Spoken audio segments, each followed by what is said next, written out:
Hello friends, पिछली class में हमने डिस्कस किया था न्यायिक समीक्षा के विषय में। आज की इस क्लास का टॉपिक है न्यायिक सक्रियता, न्यायिक सक्रियतावाद, जुडिशियल एक्टिविज़म। सबसे पहले हम न्यायिक समीक्षा और न्यायिक सक्रियतावाद को थोड़ा सा स्पष्ट कर लें, उसके बाद हम इस क्लास को आगे बढ़ाते हैं। न्यायिक समीक्षा में हमने बात की थी कि न्यायपालिका विधायिका के बनाए गए कानूनों और कार्यपालिका के दिए गए आदेशों या उसके कार्यों की समीक्षा करती है। अगर वो किसी भी प्रकार से संविधान के विपरीत हैं तो वह उन्हें निरस्त कर सकती है, निरस्त करती भी है। तो वो न्यायिक समीक्षा हमने पीछे डिस्कस किया 2 चैप्टर में। न्यायिक सक्रियतावाद क्या है? न्यायिक सक्रियता का मतलब ये है कि जब न्यायपालिका कुछ ज़्यादा ही एक्टिव हो करके न्याय करने लगती है। सीधा सा मतलब यही है। न्यायिक सक्रियता, इसका मतलब है न्यायपालिका कुछ ज़्यादा ही सक्रिय हो जाती हैं और वो न्याय देने के लिए स्वयं आगे बढ़ कर के अपनी भूमिका ग्रहण करती हैं। तो आज की क्लास का टॉपिक यही है कि न्यायिक सक्रियतावाद क्या है, इसके प्लस पॉइंट क्या हैं, माइनस पॉइंट क्या हैं, किस प्रकार से ये डेवलप हुआ और हम कैसे जान सकते हैं कि भारत में जो न्यायपालिका है वो न्यायिक सक्रियता की भूमिका में है और ये किस प्रकार से विधायिका और कार्यपालिका के कार्यों पर उनके क्षेत्र में हस्तक्षेप भी करती हैं और ये कैसे संभव है, इन सब चीज़ों पर हम बात करेंगे। विभिन्न समाचार पत्रों में, मीडिया में हम अक्सर देखते हैं कि न्यायपालिका की भूमिका जो है वो कुछ ज़्यादा ही बढ़ती नज़र आ रही हैं और अक्सर इस तरह के आरोप आपने सुने होंगे कि न्यायपालिका भारत में कुछ ज़्यादा ही हस्तक्षेप कर रही हैं संसद के कार्यों में, सरकार के कार्यों में, यानी विधायिका और कार्यपालिका के कार्यों में न्यायपालिका कुछ ज़्यादा ही हस्तक्षेप करने लगी है। तो ये सब क्या मामला है? अभी जल्दी ही आपने देखा कि किसान आंदोलन कर रहे हैं, उससे संबंधित जो बिल था तो उस पर सुप्रीम कोर्ट ने रोक लगा दी और सुप्रीम कोर्ट ने कहा कि एक समिति बनाई जाए। लेकिन किसी कानून को ऐसे ही रोक देना या राजनीतिक आदेश देना, तो इस तरह का आदेश देना ये सब कार्यपालिका के कार्य हैं, न्यायपालिका के कार्य नहीं हैं। ऐसे ही कभी कभी हम पिछले कुछ वर्षों में इस तरह के भी आपने सुना कि दिल्ली में पटाखे दगाने के लिए सुप्रीम कोर्ट ने समय निर्धारित कर दिया या जो खतरनाक पटाखे हैं उनको जलाने पर रोक लगा दी। तो यह भी कार्य न्यायपालिका का नहीं है। तो न्यायपालिका इस तरह के कार्य क्यों कर रही है? इस तरह के कार्य करने की वजह क्या हैं और ज़रूरत भी क्या है? इन सब चीज़ों को हम पढ़ेंगे, क्योंकि यही जो कार्य हमने आपको 2-3 उदाहरण बताए, इसी तरीके के कार्य जो है वो न्यायिक सक्रियतावाद की श्रेणी में आते हैं और कहा जाता है कि न्यायपालिका ज़्यादा सक्रिय भूमिका में आ गई है। तो सबसे पहले हम न्यायिक सक्रियतावाद को समझें, उसके पहले थोड़ा सा इसके 2 पॉइंट हम फैक्ट पे बात करेंगे। एक नाम आपको याद रखना है, आर्थर सेल्सिंगर जूनियर। आर्थर सेल्सिंगर जूनियर, ये नाम इसलिए याद रखना है क्योंकि इन्होंने ही जो है 1947 में इस शब्द का प्रयोग किया था, इस शब्दावली का प्रयोग किया था, शब्दावली का प्रयोग किया था और ये यूएसए के थे। कौन सी शब्दावली का? यही जुडिशियल एक्टिविज़म। अपने एक लेख में इन्होंने इस शब्दावली का प्रयोग किया। उसके बाद यूएसए में इस प्रकार की जो है परिपाटी वहाँ चली और वहाँ पे न्यायिक सक्रियता दिखाई पड़ती है। भारत में ये चीज़ कहाँ से डेवलप हुई? भारत ने इसको कहीं से उठाया नहीं है, भारत ने स्वयं इसको डेवलप किया है। तो भारत में विकास कैसे हुआ, इसका कब हुआ? अभी हम इस चीज़ पे आएंगे कि आखिर ये चीज़ क्या है। भारत में इसका विकास माना जाता है कि 1970 से 80 के मध्य जो है इसका विकास हुआ और इसमें कुछ न्यायाधीशों का बहुत महत्वपूर्ण योगदान है। उसमें जो मुख्य नाम आप लेंगे वो हैं न्यायमूर्ति पीएन भगवती,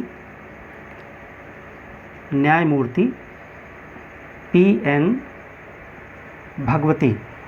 पीएन भगवती को जो है पीआईएल का जनक कहा जाता है। पीआईएल यानी पब्लिक इंटरेस्ट लिटिगेशन, जनहित याचिका जिसको बोलते हैं, उसके जनक जो है इन्हीं को कहा जाता है।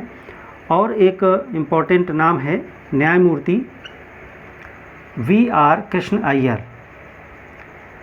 VR कृष्ण अय्यर, और भी हैं, ये मुख्य दो नाम हमने आपको बताए।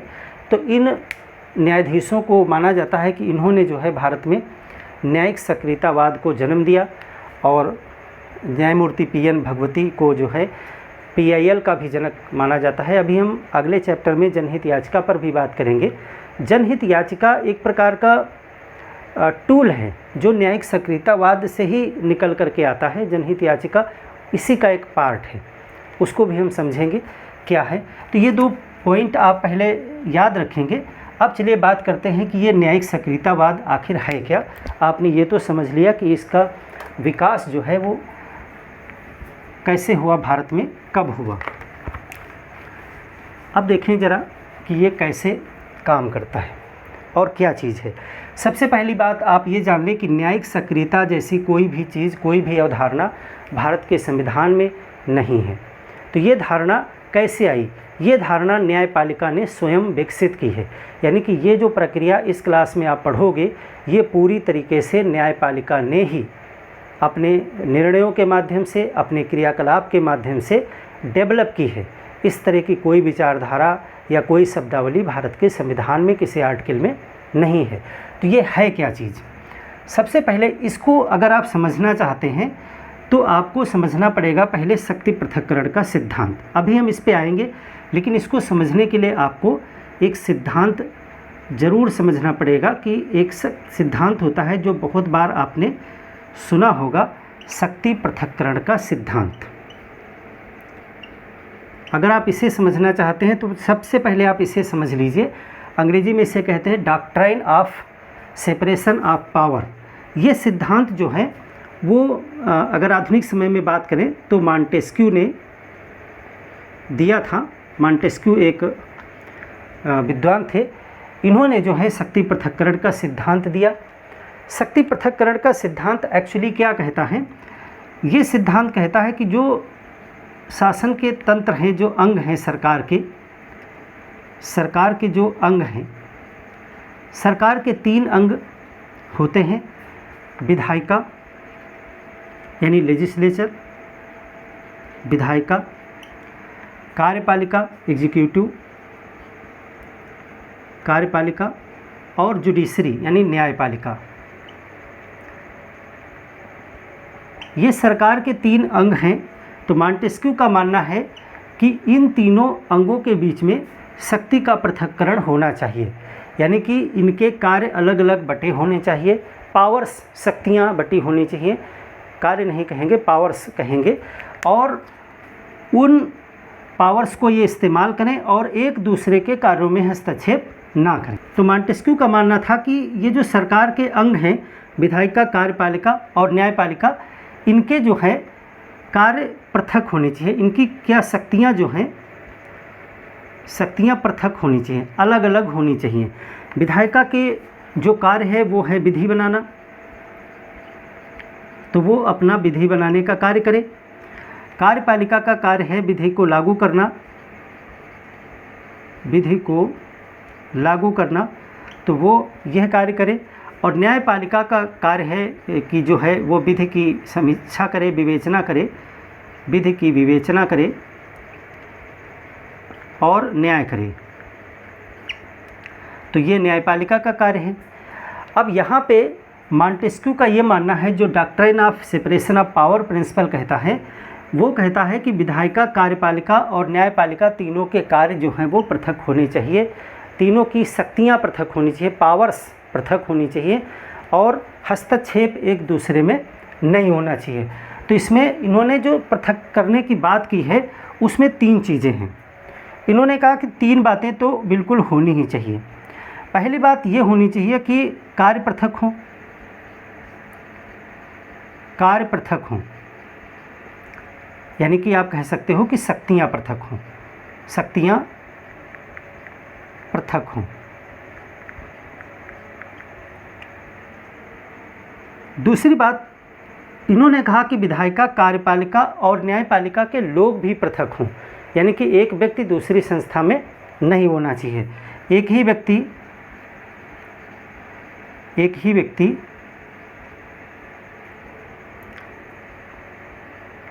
दो संस्थाओं में न हो, में नहीं हो। यानी कि इनका कहने का मतलब है कि अगर कोई एक्स व्यक्ति विधायिका में है, एक्स है, तो वो यहाँ पे नहीं होना चाहिए। जो न्यायपालिका में न्यायाधीश है वो कार्यपालिका में नहीं होना चाहिए। यानी कि प्रधानमंत्री महोदय यहाँ पे हैं या गृह मंत्री हैं, तो ऐसा न हो कि इन्हीं में से कोई एक व्यक्ति यहाँ पे न्यायाधीश बन कर के भी बैठा हो। यानी कि व्यक्ति अलग अलग होने चाहिए। तो एक बात ये कही, और दूसरा कहा कि एक दूसरे के कार्य में हस्तक्षेप ना करें, एक दूसरे के कार्य में हस्तक्षेप ना हो। तो यही तीन मौलिक बातें हैं जो शक्ति पृथक्करण का सिद्धांत बताता है कि विधायिका, कार्यपालिका और न्यायपालिका की शक्तियाँ क्या होनी चाहिए, वो पृथक होनी चाहिए। एक ही व्यक्ति दो या दो से अधिक संस्थाओं में नहीं होना चाहिए, एक व्यक्ति केवल एक संस्था में होना चाहिए, और एक दूसरे के कार्यों में कोई भी प्रकार का हस्तक्षेप ये संस्थाएं ना करें। तो ये है मॉन्टेस्क्यू का शक्ति पृथक्करण का सिद्धांत, और ज़्यादातर लोकतांत्रिक देशों में इस तरह की व्यवस्था आपको देखने को मिलती है। अगर हम इसका एक परफेक्ट उदाहरण देखें तो आपको ये चीज़ें दिखाई पड़ेंगी यूएसए में। यूएसए में आपको पूर्ण शक्ति पृथक्करण आपको दिखाई पड़ेगा। पूर्ण शक्ति पृथक्करण यूएसए में पाया जाता है, ये फॉलो होता है वहाँ पे। अब भारत की बात करें तो अगर इतने दिन आपने संविधान की कुछ क्लासेस देखी हैं तो आपको पता हो गया होगा कि भारत में संसदीय शासन प्रणाली है, और संसदीय शासन प्रणाली में क्या है, विधायिका और कार्यपालिका आपस में जुड़े होते हैं। भारत के संविधान में कहीं भी विधायिका और कार्यपालिका को पृथक करने की बात नहीं कही गई है। अब हम भारत के मुद्दे पर आ रहे हैं, क्योंकि यहीं से न्यायिक सक्रियतावाद का आप देखोगे कि कहाँ से जगह मिलती है न्यायपालिका को ये करने के लिए। तभी आपको समझ में आएगा कि अगर विधायिका, कार्यपालिका और न्यायपालिका के जो पावर्स हैं वो बिल्कुल सेपरेट हों, एक दूसरे के कार्य में बिल्कुल भी हस्तक्षेप ना हो, तो एक दूसरी स्थिति बनेगी। लेकिन भारत में ऐसा नहीं है। भारत में क्या है, भारत की अगर सिचुएशन की बात करें हम भारत की, तो भारत में शक्ति पृथक्करण में उदारता है। अगर हम शक्ति पृथक्करण की बात करें तो यहाँ पे उदार व्यवस्था आप कह सकते हो, उदारता पाई जाती है। लिबरल है व्यवस्था। लिबरल होने का मतलब है लचीली व्यवस्था है। बिल्कुल जैसे कि आपने कहा, बिल्कुल कंक्रीट की बाउंड्री है दोनों के बीच में यहाँ पे, यानी कि बिल्कुल हस्तक्षेप नहीं कर सकते, बिल्कुल भी कोई भी जो है गोल मोल नहीं है, सब बिल्कुल पृथक है। तो ऐसा भारत में नहीं है। यहाँ पे थोड़ा फ्लेक्स है, व्यवस्था फ्लेक्सिबल है, थोड़ा सा लचीली है। और यहाँ पे आप देखते हो कि विधायिका और कार्यपालिका आपस में जुड़े होते हैं। कैसे जुड़े होते हैं? जो विधायिका है, मान लेते हैं संसद, अगर हम केंद्र की विधायिका की बात कर लें तो संसद है विधायिका यहाँ की, और राज्य की बात करें तो राज्य की विधानसभा या विधान मंडल। तो संसद में कौन होता है? संसद में एमपी लोग होते हैं, और वही जीते हुए एमपी लोग एक सरकार का गठन करते हैं, एक मंत्रिपरिषद का गठन करते हैं। यानी कि आप देखते हो कि यहाँ पर जो एमपी होते हैं उन्हीं में से वही एमपी यहाँ पे एक मंत्रिपरिषद का गठन करते हैं। वही लोग गृह मंत्री, राज्य मंत्री, जो भी मंत्रिपरिषद में हैं, या प्रधानमंत्री, वही लोग होते हैं। और वही लोग यहाँ पे मेंबर ऑफ पार्लियामेंट भी होते हैं। तो यहाँ पे क्या ये दूसरी बात जो थी वो लागू हो रही है कि एक व्यक्ति दो जगह ना हो। यहाँ पर तो आप देखते हो कि एक्स पर्सन यहाँ पे मेंबर ऑफ पार्लियामेंट है, और वही एक्स पर्सन यहाँ पे प्रधानमंत्री भी है। भारत में आप यही देखते हो ना कि संसद में प्रधानमंत्री, गृह मंत्री, रक्षा मंत्री, जो सब मंत्रिपरिषद होती है पूरी, वो मिल कर के यहाँ संसद में बैठ कर के विधि भी बनाते हैं, तब वो संसद के मेंबर हैं। और फिर वही कार्यपालिका के रूप में, मंत्रिपरिषद के रूप में अपने अपने विभागों का कार्य भी देखते हैं। तो यहाँ पर तो जुड़े हुए आपस में हैं। लेकिन भारत में आप देखते हो कि कार्यपालिका और न्यायपालिका के बीच में पृथक्करण की बात की गई है स्पष्ट तौर से। एक आर्टिकल भी है इसका। तो शक्ति पृथक्करण में उदारता पाई जाती है। आपने देखा कि विधायिका और कार्यपालिका क्या हैं? जुड़े हुए हैं। विधायिका, कार्यपालिका। जुड़ी है। जुड़ी होने का मतलब है विधायिका से ही कार्यपालिका निकलती है। हम ये संसदीय शासन प्रणाली का पूरा एक चैप्टर किए थे और वहाँ पे पूरा डिटेल में आपको समझाया भी है। लेकिन आप देखते हो कि एक आर्टिकल है, आर्टिकल 50, जब आप नीति निर्देशक तत्व पढ़ रहे थे DPSPs, तो आर्टिकल 50 में एक बात कही गई है कि कार्यपालिका को न्यायपालिका से पृथक किया जाए, न्यायपालिका से पृथक किया जाए। अब ये भी देखिए, ये बात भी जो कही गई ये DPSPs में कही गई, DPSP में, directive principles of state policy में कही गई। और हमने आपको पढ़ाया था कि जो राज्य के नीति निर्देशक तत्व थे उनको कोर्ट के द्वारा लागू नहीं कराया जा सकता था। हाँ, इसमें से कुछ चीज़ों को सरकार समय समय पर एक्ट बना करके विभिन्न माध्यमों से लागू करती रहती है और बहुत से DPSPs लागू भी किए गए हैं। आर्टिकल 50 भी लागू किया गया भारत में, लेकिन शुरू में तो इसको एक अनिवार्य तत्व के रूप में तो नहीं रखा गया था। DPSP में रखने का मतलब है बिल्कुल अनिवार्य नहीं था। तो आप देखते हो शुरुआत में अगर आप देखो तो भारत में डिस्ट्रिक्ट मजिस्ट्रेट का जो पद होता है, यानी DM का पद होता है, तो उसमें एक शब्द है डिस्ट्रिक्ट और मजिस्ट्रेट। मजिस्ट्रेट तो एक न्यायिक पद है, तो DM के पास में न्यायिक शक्तियाँ भी हुआ करती थी। लेकिन बाद में धीरे धीरे इसको लागू किया गया। कार्यपालिका को DM क्या है, DM तो कार्यपालिका, स्थायी कार्यपालिका का मेंबर है, और मजिस्ट्रेट जो होता है वो न्यायपालिका से संबंधित पद है। तो न्यायिक शक्तियाँ भी उसके पास हुआ करती थी शुरुआत में, लेकिन धीरे धीरे क्या किया गया कि कार्यपालिका को न्यायपालिका से धीरे धीरे पृथक किया गया, बिल्कुल सेपरेट किया गया है भारत में। अब वर्तमान में ऐसा नहीं है, और डिस्ट्रिक्ट मजिस्ट्रेट जो पद होता है वो सिर्फ नाम से है वैसा। अब उसमें जो है मजिस्ट्रेट की पावर्स को बहुत सीमित कर दिया गया है। आई थिंक जो विधि पढ़ने वाले लोग हैं वो कमेंट करके बताएं, शायद CRPC 1973 से ऐसा है, मुझे कंफर्म नहीं है बिल्कुल, लेकिन जो लोग विधि पढ़ते हैं वो लोग कमेंट करके बताएं क्या ऐसा ही है। तो यहाँ पे जो मैं चीज़ बताना चाहता हूँ उस चीज़ को आप गौर से समझें कि शक्ति पृथक्करण का सिद्धांत क्या था, क्या है, USA में फॉलो होता है, लेकिन भारत में इसमें कुछ उदार व्यवस्था है। विधायिका कार्यपालिका के मेंबर्स सेम हैं और न्यायपालिका को कार्यपालिका से पृथक किया गया है, लेकिन फिर भी भारत में एक दूसरे के क्षेत्रों में प्रवेश करने की कुछ छूट है। पूरे संविधान का निचोड़ आप निकालोगे तो बिल्कुल कठोर कंक्रीट नहीं है। ऐसा नहीं हो सकता है कि न्यायपालिका बिल्कुल भी कार्यपालिका के क्षेत्र में नहीं आ सकती है, या कार्यपालिका बिल्कुल भी न्यायपालिका के क्षेत्र में नहीं आ सकती है। बहुत से आपको संविधान के अंदर ही लूप पॉइंट मिल जाएंगे जहाँ पे आप देखोगे कि एक दूसरे का कार्य करते नज़र आएंगे। अब आप कहोगे कि कुछ उदाहरण हैं कि आपके पास, तो देखिए जैसे आप अध्यादेश को ले लीजिए, तो राष्ट्रपति के अध्यादेश जारी करने की शक्ति जो है राष्ट्रपति कार्यपालिका का प्रमुख है, और वो अध्यादेश बना देता है जो कि एक विधि है। हालांकि बाद में उस विधि को पास किया जाता है, लेकिन जब तक पास नहीं किया जाता तब तक तो वो कार्यपालिका के द्वारा बनाया गया एक कानून है, तो वो विधायिका का काम कर देता है। इसी तरह कभी कभी आप देखते हो कि विधायिका जो है वो न्यायपालिका का कार्य करते नज़र आती है। संविधान में ही ऐसी व्यवस्था है, जैसे बहुत से पद हैं जिनको हटाने के लिए विधायिका में कार्रवाई होती है, जैसे राष्ट्रपति पे महाभियोग चलाना, राष्ट्रपति को उसके पद से हटाना हो, या इस तरह के और भी कई हैं, जैसे कुछ ऐसे प्रमुख पद हैं उनको हटाने के लिए आपको न्यायपालिका में मुकदमा नहीं होता है। वो मुकदमे जैसी एक प्रक्रिया जिसको महाभियोग कहा जाता है वो विधायिका में संपन्न होती है, लोकसभा राज्यसभा में संपन्न होती है, जबकि वो एक न्याय करने जैसी प्रक्रिया है। तो आपको देखिए संविधान में ही वैसी व्यवस्था दी गई है।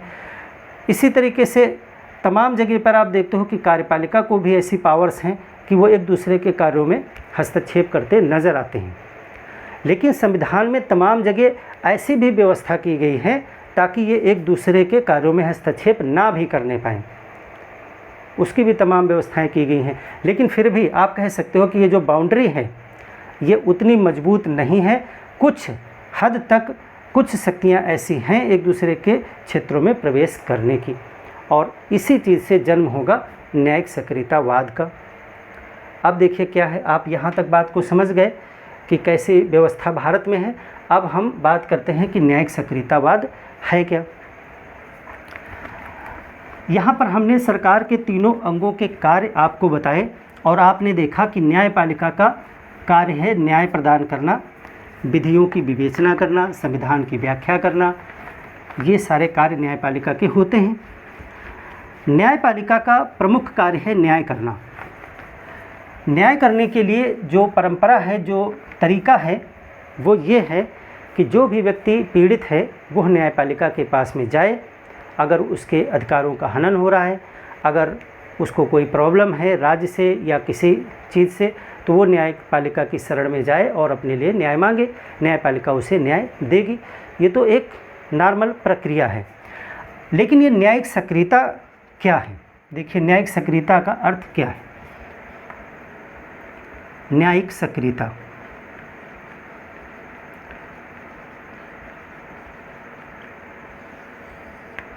देखिए कभी कभी ऐसा होता है कि न्यायपालिका अपने कार्य को लेकर के बहुत ज़्यादा सजग हो जाती है और वो न्याय को और ज़्यादा लोगों तक पहुंचाने के उद्देश्य से, ज़्यादा लोगों का हित करने के उद्देश्य से स्वयं आगे बढ़ करके अपना कार्य करने लगती है। इसी को न्यायिक सक्रियता कहते हैं। जैसे कि मान लेते हैं कि आपके शहर में 500 या 1000 लोगों का कोई वर्ग है, कोई मजदूर वर्ग है या कोई महिलाओं का समूह है या कोई बच्चों का समूह है और जिनके ऊपर कोई प्रॉब्लम है, कोई उनका शोषण हो रहा है या कोई भी दिक्कत है, तो वो पीड़ित हैं। तो उन पीड़ित में से अगर कोई न्यायपालिका के पास में जाता है तो न्यायपालिका उसको न्याय देने की कोशिश करती है, न्याय देती है। लेकिन अगर उनमें से कोई इतना सक्षम नहीं है, कोई इतना योग्य नहीं है कि वो न्यायपालिका के पास में आ सके, तो क्या उन्हें न्याय नहीं मिलेगा? बिल्कुल नहीं मिलेगा। जब वो न्यायपालिका के पास में आएंगे नहीं तो न्यायपालिका को इतना समय कहाँ है कि वो उनके पास जाए। उसके पास तमाम कार्य है, हज़ारों मुकदमे पेंडिंग पड़े हुए हैं। लेकिन ऐसा नहीं है। भारत में अब न्यायपालिका इतनी सक्रिय हो गई है कि वो स्वयं पीड़ित व्यक्ति के पास पहुंच जाती है तमाम माध्यम से और वो आगे बढ़ कर के न्याय करती है। जैसे कि एक उदाहरण के रूप में PIL को स्वीकार करना, यानी कि पीड़ित व्यक्ति अगर न्यायपालिका के पास में आने में सक्षम नहीं है, मान लेते हैं कि कोई शहर है, वहाँ पे बालकों को शोषण किया जा रहा है, उनसे बंधुआ मजदूरी कराई जा रही है या इस तरह का कोई मामला है या पर्यावरण से संबंधित कोई प्रदूषण से रिलेटेड मामला है और जो पीड़ित व्यक्ति है वो गरीब है, दबा कुचला है, वो किसी प्रकार से न्यायालय नहीं आ पा रहा है या तो उसके अंदर इतनी जागरूकता नहीं है, तो ऐसे में कोई तीसरा व्यक्ति भी जागरूक व्यक्ति अगर न्यायपालिका को ये सूचना दे देता है पत्र के माध्यम से या याचिका के माध्यम से, तो न्यायपालिका स्वयं उस मामले का संज्ञान ले लेती है और PIL उसे मिल जाती है, जनहित याचिका, और उसे न्याय देती है। तो ये न्यायिक सक्रियता है, यानी कि आप मेरे पास आए नहीं और मैं स्वयं न्याय लेके आपके पास आ गया, ये न्यायिक सक्रियता है। दूसरी चीज़, अगर कोई व्यक्ति न्यायालय को सूचित ना भी करे, फिर भी अगर समाचार पत्र के माध्यम से, media, print media, electronic media या किसी माध्यम से न्यायपालिका स्वयं उस मामले का संज्ञान ले सकती है, बिना किसी के हस्तक्षेप के ही स्वयं उस मामले में वो हस्तक्षेप कर सकती है और न्याय दे सकती है। तो ये न्यायिक सक्रियता है।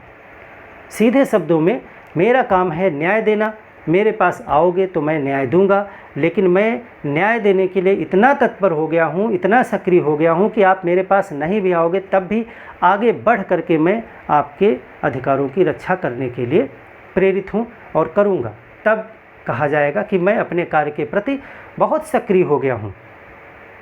तो यही न्यायिक सक्रियतावाद है और न्यायपालिका यही आजकल कर रही है।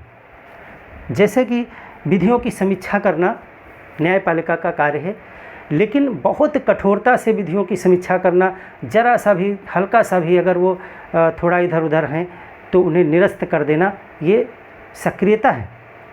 और एक शब्द आप सुनोगे, न्यायिक अति सक्रियतावाद, यानी न्यायपालिका बहुत ज़्यादा सक्रिय हो जाए तब वो क्या करने लगती है, वो न्यायिक विधेयन करने लगती है, यानी विधियाँ बनाने लगती है। न्यायपालिका स्वयं विधायिका का कार्य करने लगे, विधि बनाने लगे, तो कहा गया कि न्यायपालिका अति सक्रिय हो गई है, उसे अति सक्रियतावाद कहते हैं। या वो कार्यपालिका और विधायिका के कार्यों को अपने हाथ में ले ले, यानी काम उनका है, करने हम लगें, तो कहा गया कि बहुत एक्टिव हो गए हैं। इसी को न्यायिक सक्रियतावाद कहते हैं। तो इतना आप समझ तो गए, लेकिन इसको कैसे लिखेंगे, इसको शब्दों में कैसे बांधेंगे। तो न्यायिक सक्रियता क्या है, देखिए अभी आप सब कुछ क्लियर हो जाएगा आपको। न्याय को बढ़ावा देना, न्याय को बढ़ावा देना, न्यायिक जागरूकता फैलाना, जागरूकता, और नागरिकों के अधिकारों की रक्षा करना, नागरिकों की अधिकारों की रक्षा करना। इन सब कार्यों के लिए जब न्यायपालिका, ऐसे ही आप लिख लें, न्यायपालिका स्वयं आगे बढ़कर अपनी भूमिका ले, अपनी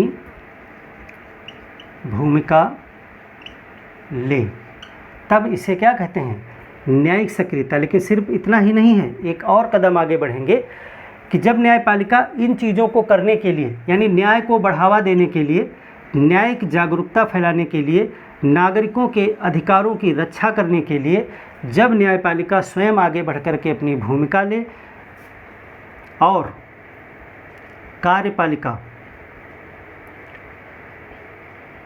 कार्यपालिका एवं जो संस्था बची विधायिका के कर्तव्यों को पालन करने के लिए बाध्य करे, तो इसे क्या कहेंगे, तब इसे कहते हैं न्यायिक सक्रियतावाद। न्यायिक सक्रियतावाद बिल्कुल सरल है, इसमें कुछ भी ऐसा नहीं है जो आपको समझ में ना आए। जैसे कि कहीं पे नागरिकों के मूल अधिकारों का हनन हो रहा है, प्रदूषण का मामला है, शोषण का मामला है, बलात्श्रम का मामला है, या महिलाओं के शोषण का मामला है, कोई भी मामला हो सकता है। अगर अधिकारों का हनन हो रहा है और हो सकता है पीड़ित न्यायपालिका तक नहीं आ पा रहे हैं, लेकिन फिर भी न्यायपालिका स्वयं आगे बढ़ कर के अपनी भूमिका ले ले और वो मामले का संज्ञान ले ले, या फिर किसी तीसरे व्यक्ति के माध्यम से PIL को स्वीकार कर ले और वो उस मैटर को देख करके उसका सल्यूशन करे, न्याय करे, अधिकारों की रक्षा करे, तो इसे कहा जाएगा न्यायिक सक्रियतावाद। यानी न्यायपालिका अपने कार्य के प्रति बहुत ज़्यादा सजग हो गई है। सरकार कोई विधि बना रही है, पीड़ित भले ही उसके पास नहीं गए, उस विधि से लोगों का कोई बहुत बड़ा अहित हो रहा है, लेकिन लोग न्यायपालिका तक भले न पहुंच पा रहे हों, फिर भी न्यायपालिका उस मामले का संज्ञान ले करके विधि पर रोक लगा दे, विधि को निरस्त करवा दे, तो इसको न्यायिक सक्रियता कहा जाएगा। और इन सब चीज़ों को करके न्यायपालिका क्या करती है, कार्यपालिका और विधायिका को सचेत करती है कि तुम अपने कर्तव्यों को सही से नहीं कर रहे हो, अपने कर्तव्यों को करो, यानी उसके लिए बाध्य करती है। और इसकी शक्ति इसे कहाँ से मिलती है, इसकी शक्ति इसे मिलती है कि न्यायपालिका न्याय करने के लिए जिम्मेदार संस्था है, न्याय करना उसकी ड्यूटी है, संविधान की रक्षा करना उसकी ड्यूटी है, मौलिक अधिकारों की रक्षा करना उसकी ड्यूटी है। तो इन सब चीज़ों से न्यायपालिका को ये शक्ति मिलती है कि वो ऐसा कर सकती है, अधिकारों की रक्षा के लिए वो इस तरह के कार्य कर सकती है। अब न्यायिक सक्रियतावाद तो आप समझ गए, एक शब्द आता है न्यायिक अति सक्रियतावाद। तो इसे कि थोड़ा अति हो जाए, इसका मतलब है कि वो कार्यपालिका और विधायिका के कार्यों में हस्तक्षेप करने लगे ज़्यादा ही, तो उसे न्यायिक अति सक्रियतावाद कहते हैं। अब इसी में एक लाइन बढ़ा लीजिए कि जब न्यायपालिका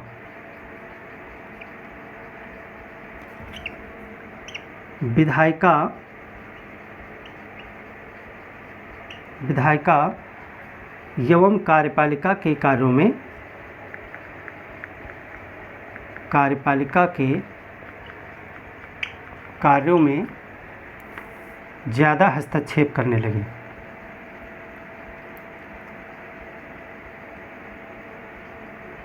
लगे तो इसे क्या कहेंगे? इसको कहते हैं न्यायिक अतिसक्रियतावाद।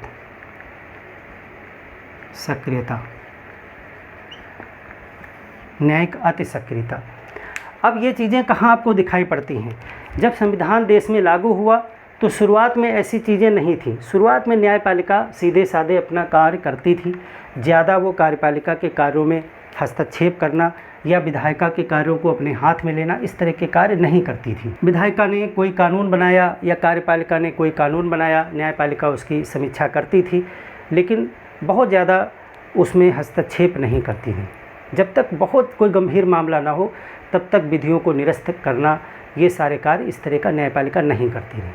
केस न्यायपालिका के पास में बहुत हैं, कार्य इतना ज़्यादा है, व्यस्तता इतनी ज़्यादा है कि जो मामले उसके पास हैं उन्हीं को देखने से उसे फुर्सत नहीं है, बिना वजह हस्तक्षेप करके कार्य को और नहीं बढ़ाती थी। लेकिन 1970 के बाद में 1970 और 80 के बीच में कुछ ऐसे माहौल बने देश में कि न्यायपालिका कुछ ज़्यादा ही सक्रिय हो गई। जस्टिस PN भगवती ने PIL को स्वीकार करना शुरू कर दिया। इसके पहले PIL जैसी कोई चीज़ नहीं थी, यानी कि लोकस स्टैंडी एक शब्द होता है, हम PIL पे अगला पूरा क्लास करेंगे। लोकस स्टैंडी सिद्धांत जो होता है वो कहता है कि जब पीड़ित, यानी कि जो पक्षकार है, जो पीड़ित है, जो उस मामले में शामिल है, वही व्यक्ति न्याय की मांग कर सकता है और वह व्यक्ति जब न्यायपालिका में आएगा तो मुकदमा सुना जाएगा और न्याय होगा। कोई अगला व्यक्ति जो है उस मैटर को नहीं ला सकता न्यायपालिका के पास में। लेकिन इस सिद्धांत से अलग हट करके justice PN Bhagwati, justice VR Krishna Iyer और भी कई न्यायाधीश थे, इन लोगों ने एक परंपरा शुरू की कि हम मामले को अलग से भी ले सकते हैं। यानी कि अगर आप हमें डाक भी लिख करके भेज दोगे या कोई तीसरा व्यक्ति याचना डाल देगा तो भी हम उस केस को देख लेंगे, बशर्ते वो ज़्यादा लोगों के हित का मामला हो, व्यक्तिगत केस में नहीं। तो ये जो PIL स्वीकार करने की जो परंपरा आई वो किस चीज़ का उदाहरण है? वो न्यायिक सक्रियता तो है, क्योंकि न्यायपालिका न्याय देने के लिए इतना तत्पर है कि वो किसी भी तरीके से मामले का संज्ञान लेने की कोशिश कर रही है। अगर वो अखबार में कहीं पढ़ लेती है कि वहाँ पे इस तरह का कोई ब्रिज गिर गया है और वहाँ पे एक पुल गिर गया है, तो वो तुरंत उस मामले में स्वयं उस मामले का केस सुनना शुरू कर देती है कि ये भ्रष्टाचार हो रहा है, कि वो ऐसा पुल क्यों गिर रहे हैं, इसकी जांच होनी चाहिए। तो कोई उसके पास आया नहीं है, कोई पीड़ित नहीं आया, लेकिन न्याय देना न्यायपालिका का कार्य है। लोगों के हितों का अगर शोषण हो रहा है, लोगों के अधिकारों को छीना जा रहा है, भ्रष्टाचार हो रहा है, तो न्यायपालिका स्वयं उस केस को अपने हाथ में ले लेती है बिना किसी के मुकदमा डाले हुए भी। तो ये कार्य क्या है? ये न्यायिक सक्रियता का उदाहरण है कि न्यायपालिका अपने कार्य को लेकर के बहुत ज़्यादा सक्रिय है और इतना सक्रिय है कि मामले को स्वयं संज्ञान ले रही है या PIL स्वीकार कर रही है। या एक और उदाहरण है कि विधायिका जब विधियां बनाती है या कार्यपालिका कोई आदेश जारी करता है तो थोड़ा बहुत 19-20 वो संविधान के हिसाब से चलते रहते हैं। कभी कभी सख्त आदेश होते हैं, कभी कभी विधियां सख्त होती हैं जिसमें थोड़ा बहुत लोगों के अधिकारों का शोषण भी हो जाता है, लोगों के कुछ मौलिक अधिकारों का उल्लंघन भी हो जाता है। बहुत ज़्यादा नहीं, लेकिन कुछ सीमा तक हो जाता है, क्योंकि अनुशासन लागू करने के लिए, लॉ एंड ऑर्डर मेंटेन करने के लिए या किसी विधि को कड़ाई से लागू करने के लिए कभी कभी कुछ लोगों के अधिकारों का हनन भी हो जाता है।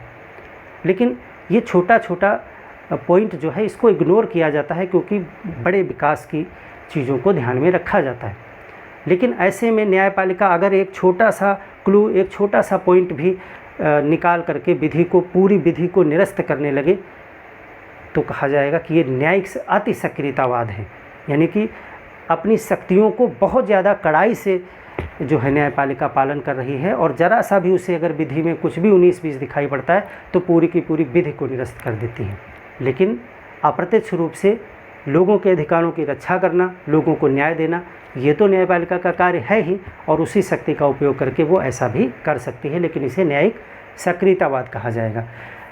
और उदाहरण देखें, जैसे कि BS4 वाहनों को दिल्ली में चलने से रोक देना। या पटाखों को जलाने पर रोक लगा देना, डीजे बजाने पर रोक लगा देना, उसके लिए समय निर्धारित कर देना, ये एक प्रकार से कानून है। तो इन कानूनों को बनाने का कार्य तो विधायिका का है और इसको लागू करवाने का आदेश जारी करना ये कार्यपालिका का कार्य है। लेकिन यह कार्य अपने निर्णय के माध्यम से, अपने निर्देशों के माध्यम से सुप्रीम कोर्ट करने लगता है। तो ये क्या है? ये न्यायिक सक्रियतावाद है। तो इस तरह से जो कार्य कार्यपालिका या विधायिका को करने चाहिए थे, जब उन्होंने नहीं किए और लोगों के अधिकारों का हनन हो रहा है, तो जो न्यायपालिका है वो इनका कार्य भी करने लगती है और ये इसकी सूचना होती है कि आप अपने कर्तव्यों को करें, अपने कर्तव्यों का पालन करें। तो ये न्यायिक सक्रियतावाद कहलाता है। और जब इसकी हद कुछ ज़्यादा बढ़ जाती है, जब वो ज़्यादा हस्तक्षेप करने लगते हैं, तो इसको न्यायिक अति सक्रियतावाद कहा जाता है। अब ये कहानी तो आपने इतनी समझ ली कि आखिर न्यायिक सक्रियतावाद है क्या, लेकिन कैसे आप जानोगे कि न्यायपालिका इस तरह का कार्य कर रही है? कैसे लक्षण आपको देश में दिखाई पड़ेंगे जिससे आपको पता चलेगा कि न्यायिक सक्रियतावाद है या नहीं है? जैसे इतना कहानी तो आपको हमने बता दिया, ये तो एक फैक्ट बेस, एक सिद्धांत हो गया कि न्यायिक सक्रियतावाद ऐसे होता है। लेकिन कैसे जानोगे कि भारत में न्यायिक सक्रियतावाद यानी दिखाई पड़ रहा है या बहुत ज़्यादा सक्रिय भूमिका में आ गई है जुडिशरी? तो कैसे आप जानोगे? क्या लक्षण दिखाई पड़ेंगे जुडिशरी में जिससे आप इस चीज़ का पता लगा सकते हो? तो इसके लक्षण देखिए क्या है। न्यायिक सक्रियता के लक्षण, न्यायिक सक्रियता के लक्षण देखिए, इस चीज़ को बहुत अच्छे से आप समझ लीजिएगा, क्योंकि इससे रिलेटेड जो क्वेश्चन आएंगे वो इस तरह से नहीं आएंगे कि न्यायिक सक्रियता क्या है। ऐसे क्वेश्चन आएंगे, करंट से रिलेटेड क्वेश्चन आएंगे और उसको जस्टिफाई आपको करना होगा। जैसे कि आपसे यही पूछा जा सकता है कि बदलते सामाजिक परिवेश में न्यायपालिका कुछ ज़्यादा ही सक्रिय होकर के अपनी भूमिका को निभा रही है, तो क्या यह लोकतंत्र का हनन है? समीक्षा कीजिए या अपना मत रखिए।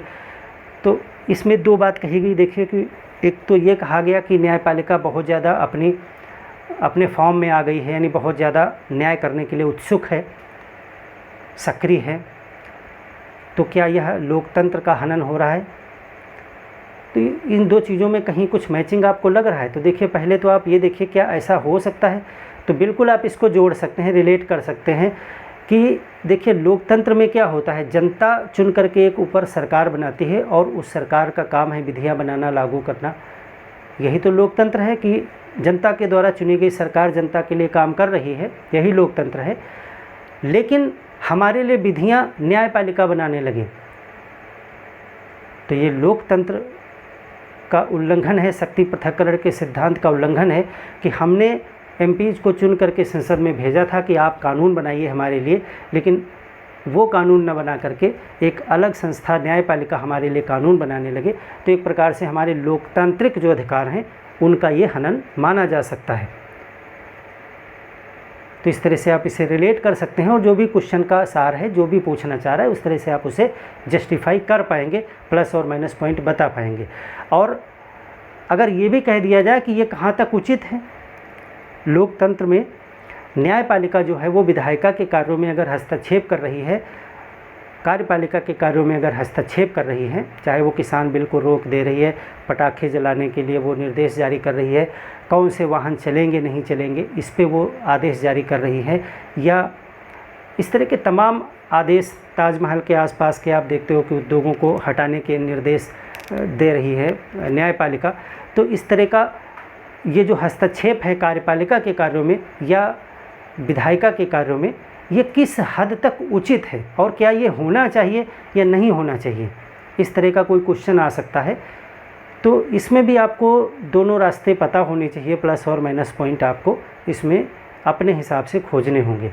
देखिए प्लस पॉइंट ये हैं कि अगर सरकार ठीक से अपना कार्य नहीं कर पा रही है, विधायिका या कार्यपालिका जो भी हैं जिनका वो कार्य है, अगर वो ठीक से नहीं कर पा रहे हैं तो उनके अपने कार्यों का बोध कराना, उनको अपनी जिम्मेदारियों का एहसास कराना, ये कार्य तो न्यायपालिका ही करेगी। क्योंकि अगर हमारे अधिकार छीने जा रहे हैं, हमारा कार्य नहीं हो रहा है, तो हम तो न्यायपालिका के ही शरण में जाएंगे। तो न्यायपालिका के पास कम से कम इतनी पावर तो होनी चाहिए कि वो इनको अपने कर्तव्य याद दिला सके। तो एक न्यायिक सक्रियतावाद कुछ हद तक सही भी है, लेकिन इसकी अति नहीं होनी चाहिए। अगर अति होगी तो उसमें तमाम माइनस पॉइंट हैं। अभी हम बताएंगे आपको कि न्यायाधीश हर एक चीज़ की जानकारी तो रखते नहीं हैं, हर एक चीज़ में विशेषज्ञ नहीं है। विधि बनाने वाले लोग, कार्यपालक लोग अलग अलग कार्यों में निपुण हैं। इसी प्रकार से न्यायपालिका के लोग न्याय करने में निपुण हैं, लेकिन अगर वो इनके कार्य करने लगेंगे तो क्या वो हर चीज़ के विशेषज्ञ तो नहीं हैं।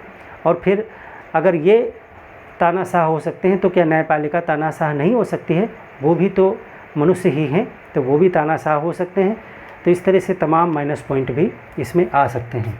देखिए, न्यायिक सक्रियता के क्या लक्षण हो सकते हैं? कब कहा जाएगा कि न्यायपालिका सक्रिय भूमिका में है बहुत ज़्यादा? देखिए, विधियों की गहन समीक्षा होने लगी। अगर विधियों की गहन समीक्षा,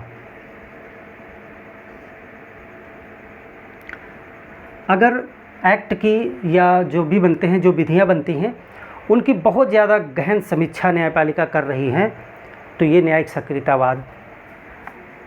दूसरा देखिए, विधियों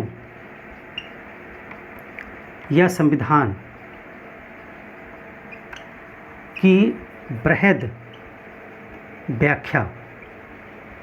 आप देखते हो अक्सर कि संविधान के किसी आर्टिकल की व्याख्या न्यायपालिका बार बार करती है और बहुत गहनता से करती है।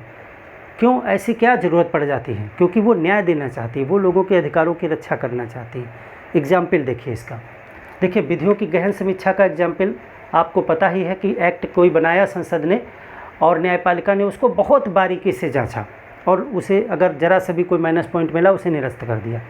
तो ये अति सक्रियता की श्रेणी में आ गया कि आप बार बार विधियों को निरस्त कर दे रहे हैं ज़रा सा भी माइनस पॉइंट होने पर। विधियों और संविधान की बृहद व्याख्या का मतलब है कि एक एक पॉइंट को बहुत डीप से डिस्क्राइब करना। और ये न्यायपालिका कब करती है? जैसे आर्टिकल 21 में जीवन जीने का अधिकार कहा गया, या मौलिक अधिकारों में आपको वाक एवं अभिव्यक्ति की स्वतंत्रता की बात की गई।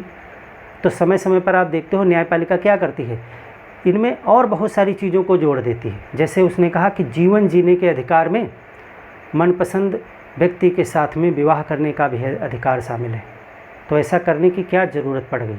ये लिखा तो संविधान में नहीं था, वहाँ तो जीवन जीने का अधिकार था। आपने उसमें जोड़ दिया कि मनपसंद शादी करने का भी अधिकार, आपने उसमें जोड़ दिया कि शांतिपूर्वक सोने का अधिकार, आपने उसमें जोड़ दिया कि पोषण प्राप्त करने का अधिकार, शिक्षा प्राप्त करने का अधिकार, और बहुत सारी चीज़ें। आर्टिकल 21 को हमने बहुत डिटेल में आपको पढ़ाया हुआ है।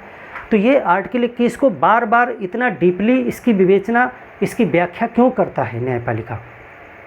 इसलिए करता है क्योंकि वह लोगों के अधिकारों की रक्षा करना चाहता है। इसीलिए वो संविधान की व्याख्या को और गहनता से करता है। और ये न्यायिक सक्रियतावाद का उदाहरण है, क्योंकि अगर वो इतना ज़्यादा सक्रिय न हो तो फिर वो इतना ज़्यादा गहन व्याख्या नहीं करेगी। वो कहेगी ठीक है, जीवन जीने का अधिकार है तो है, ये सोने का अधिकार हम, ये तो संविधान में लिखा नहीं, जाइए भैया अपने घर जाइए, हम ये तो नहीं करेंगे। रामलीला मैदान में शांतिपूर्वक लोग सो रहे थे और रात के 2 बजे अचानक पुलिस ने लाठीचार्ज कर दिया। लोग छितर बितर हो गए, बहुत से लोग मंच से कूद के भागे और सब कुछ आपने पढ़ा होगा तमाम बार।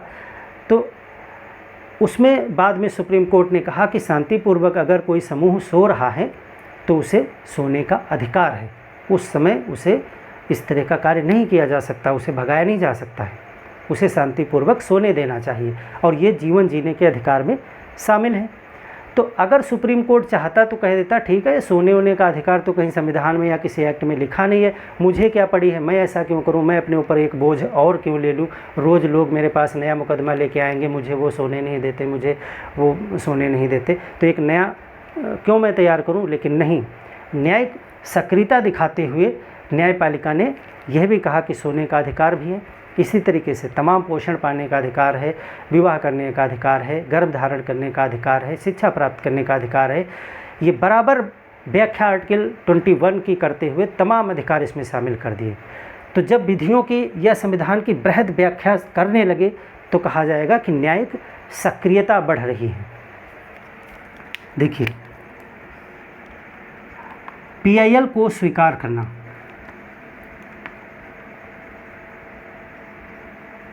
करना, मामलों का स्वतः संज्ञान लेना, मामलों का स्वतः संज्ञान। अब देखिए, PIL स्वीकार करना कोई बाध्यता तो है नहीं, कहीं भी लिखा नहीं संविधान में कि न्यायपालिका PIL भी स्वीकार करेगी, तो उसके पास कोई बाध्यता तो थी नहीं, कोई मजबूरी तो थी नहीं। आप आए हो याचिका लेकर के, हाँ भाई क्या है, ताजमहल ख़राब हो रहा है, ठीक है, तो आप कौन हैं, आपको क्या प्रॉब्लम है, ताजमहल ख़राब हो रहा है तो ठीक है आप जाइए, चाहे तो उसे आप भगा सकते हैं। या कोई अगला व्यक्ति आया कि साहब ये मेरी याचिका है, हमारे शहर में महिलाओं का शोषण हो रहा है और यह बंधुआ मजदूरी का एक बहुत बड़ा रैकेट चल रहा है, इस तरह का केस है और हज़ारों लोग इसमें पीड़ित हैं और मेरी याचिका है कि आप इस पर सुनवाई करें। न्यायपालिका कहेगा हटिए, आपका क्या है, आप पीड़ित हो, आपका शोषण हो रहा है, नहीं साहब मेरा तो नहीं हो रहा, लेकिन वो हज़ारों बच्चे हैं, हटिए, मेरे पास वैसे भी बहुत काम लगे हैं, तो वो चाहे तो इन्हें हटा सकता है। लेकिन नहीं, फिर भी PIL स्वीकार करती है न्यायपालिका, अगर उसे उचित लगता है, सार्वजनिक हित का मामला लगता है तो ऐसा वो क्यों करती है, क्योंकि वो आगे बढ़ कर के न्याय करना चाहती है कि भले पीड़ित व्यक्ति मेरे पास नहीं आया है, फिर भी मेरा दायित्व है न्याय करना, और कितना भी काम लगा हो फिर भी अगर हज़ारों लोगों से जुड़ा हुआ मामला है तो मैं न्याय करूंगा, आगे बढ़ करके न्याय करूंगा, भले वो मेरे पास आए या ना आए, तीसरा व्यक्ति आए या मैं खुद अगर जान गया हूँ। PIL को आप वापस भी नहीं कर सकते हैं।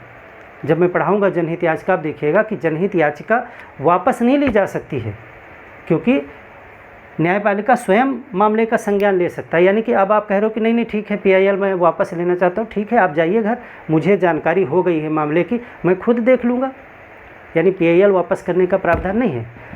तो जब न्यायपालिका PIL स्वीकार करने लगे, मामलों का स्वतः संज्ञान लेने लगे, तो इसको कहा जाएगा कि न्यायपालिका बहुत सक्रिय हो गई है न्याय देने के लिए। देखिए, ये सारी चीज़ें आपको किसी किताब में इस तरह लिखी नहीं मिलेंगी, लेकिन ये सब चीज़ें मैं आपको इसलिए बता रहा हूँ क्योंकि जब क्वेश्चंस आएंगे इससे रिलेटेड तो आप उसे हैंडल कर पाओ। जब आपकी एक समझ डेवलप हो जाएगी तो किसी भी तरीके से घुमा फिरा करके करंट के मुद्दे पे क्वेश्चन आएगा, आप उसे कर ले जाओगे।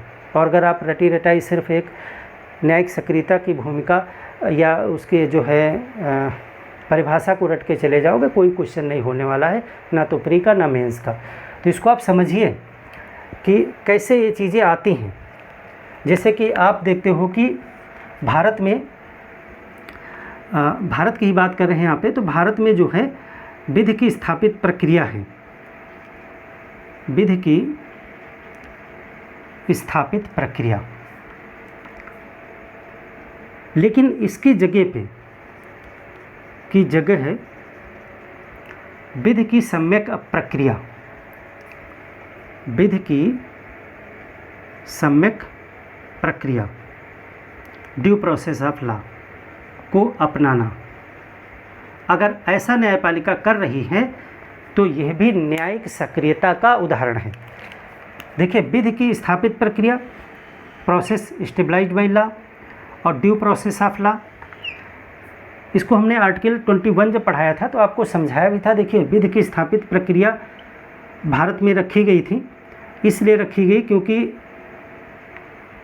एक बार प्रक्रिया को पूरा बना दिया गया, जो स्थापित कर दिया गया उसी का अनुसरण करते चलो, कोई अपना नया दिमाग लगाने की ज़रूरत नहीं है, क्योंकि नया दिमाग लगाओगे तो फिर योग्य दिमाग होना चाहिए। तो शुरुआत में सोचा गया कि एक स्थापित यानी एक सड़क बना दी जाए, लोग उसी पे चलें, और जब लोग धीरे धीरे योग्य हो जाएंगे तो शॉर्टकट निकालने लगेंगे, नए मार्ग खोजने लगेंगे, उड़ के जाने लगेंगे, सुरंग बना लेंगे, दाहिने से बाएं से सक्षम हो जाएंगे लोग। लेकिन शुरुआत में जब तक लोग उतना सक्षम नहीं है तब तक एक स्थापित मार्ग होना चाहिए। तो विधि की स्थापित प्रक्रिया का यही मतलब है कि एक जो प्रक्रिया है जो डिसाइडेड है उसी पे आपको चलना है। विधि की सम्यक प्रक्रिया का मतलब यह है कि इसमें समय के अनुसार, परिस्थिति के अनुसार गतिशीलता होती है, लोचशीलता होती है, और ये तोड़ी मरोड़ी जा सकती है। इसमें जो न्याय करने वाला व्यक्ति है वो अपने विवेक का इस्तेमाल कर सकता है और उचित परिस्थिति के अनुसार वो नए प्रकार से भी निर्णय ले सकता है। लेकिन ऐसे में न्याय करने वाले व्यक्ति का काफ़ी योग्य होना बहुत ज़रूरी है, नहीं तो वो गलती कर देगा। तो विधि की सम्यक प्रक्रिया अपनाई जाती है बहुत से देशों में, भारत में ये प्रक्रिया है। लेकिन अब भारत में क्या है, भारत में विधि की स्थापित प्रक्रिया के साथ साथ विधि की सम्यक प्रक्रिया को भी अपनाया जाने लगा है।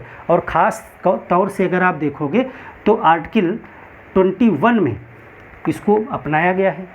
Maneka Gandhi versus union of India case जो हुआ 1978, शायद सन कंफर्म नहीं है, मेनका गांधी 1970-80 के बीच में ही है, शायद 78 या 79 में।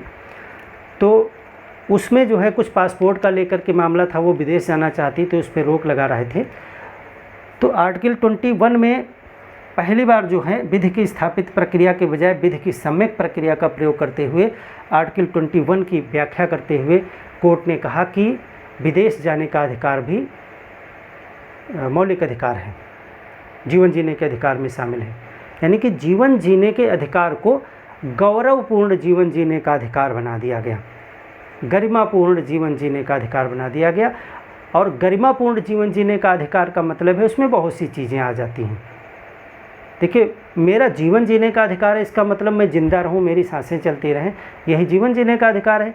लेकिन गरिमापूर्ण जीवन जीने का अधिकार, इसका मतलब मेरे पास अच्छे कपड़े होने चाहिए, अच्छी शिक्षा होनी चाहिए, मनपसंद जीवन साथी होना चाहिए, मेरे पास खाने के लिए अच्छी चीज़ें हों, इंटरनेट हो, बहुत सी चीज़ें उसमें आ जाती हैं। तो गरिमापूर्ण जीवन जीने में बहुत सी चीज़ें हैं और समय समय पर सुप्रीम कोर्ट एक एक चीज़ को वो जब भी मामला आता है वो डिफ़ाइन करता जाता है कि जीवन जीने के अधिकार में क्या है। तो आर्टिकल 21 की वो क्या कर रहा है, बृहद व्याख्या कर रहा है। हमने पहले भी आपको बताया कि जब संविधान की वो बृहद व्याख्या करने लगता है तो ये न्यायिक सक्रियता है। और विधि की सम्यक प्रक्रिया का इस्तेमाल अगर वो करने लगे तो भी न्यायिक सक्रियता है। अगर विधि की सम्यक प्रक्रिया का इस्तेमाल नहीं किया जाएगा तो फिर नए नए निर्णय, नए नए तरीके से निर्णय नहीं होंगे, क्योंकि विवेक शक्ति का प्रयोग इसी में होता है। इसमें तो बंधी बंधाई जो स्थापित प्रक्रिया है उसी पे चलना होता है, ये सरल भी है। और देखिए क्या लक्षण हो सकते हैं जब आप कहोगे कि न्यायिक सक्रियता है, जुडिशरी बहुत सक्रिय हो गई है। पूर्व निर्णय,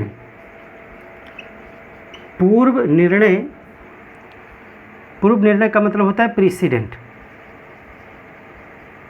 जो सुप्रीम कोर्ट और हाई कोर्ट निर्णय देते हैं उनको रिकॉर्ड के रूप में रखा जाता है, पहले भी मैंने पढ़ाया था, और वो आगे जो है नज़ीर के रूप में, मिसाल के रूप में दिए जाते हैं, उनको पूर्व निर्णय कहा जाता है। यानी जो पहले एक निर्णय किया गया, तो पूर्व निर्णय के